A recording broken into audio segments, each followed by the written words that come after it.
Resursni centar za djecu i mlade Podgorica bio je domaćin radosnog druženja obojenog pjesmom, recitacijama i osmjesima mališana. Kako se zoveš i šta ti se najviše dopada ovdje danas? Ja sam Mihajla Radenović. Meni se dopalo pravo da mogu da pjevam da idem u školu.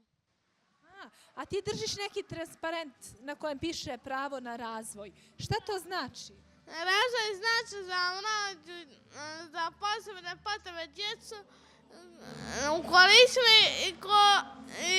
Ukoristimo se i mi moramo njima da pomognemo da dođu do svoje učionice.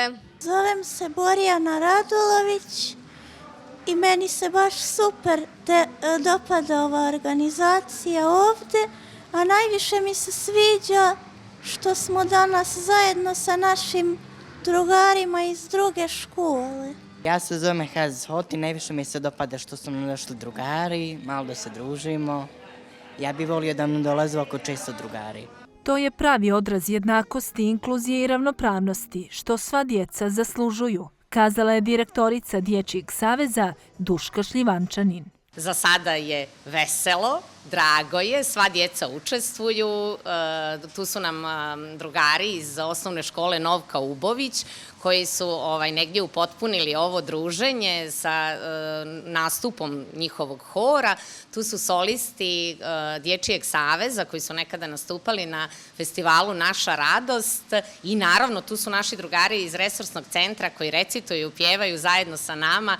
Direktorica centra Marijana Antonijević naglašava dobru višegodišnju saradnju sa Dječjim savezom. Uspjeli smo da sprovedemo, sve uklopimo i nadam se još jednom da skrenemo pažnju na prava djeteta. Da i odrasli svijete budi jednom dijete. Sva djeca imaju iste potrebe, samo ih neka ostvaruju na drugačiji način. Na nama je da im stvorimo ambijent i uslove kako bi imali srećno djetinjstvo, poručuju iz Dječjeg saveza.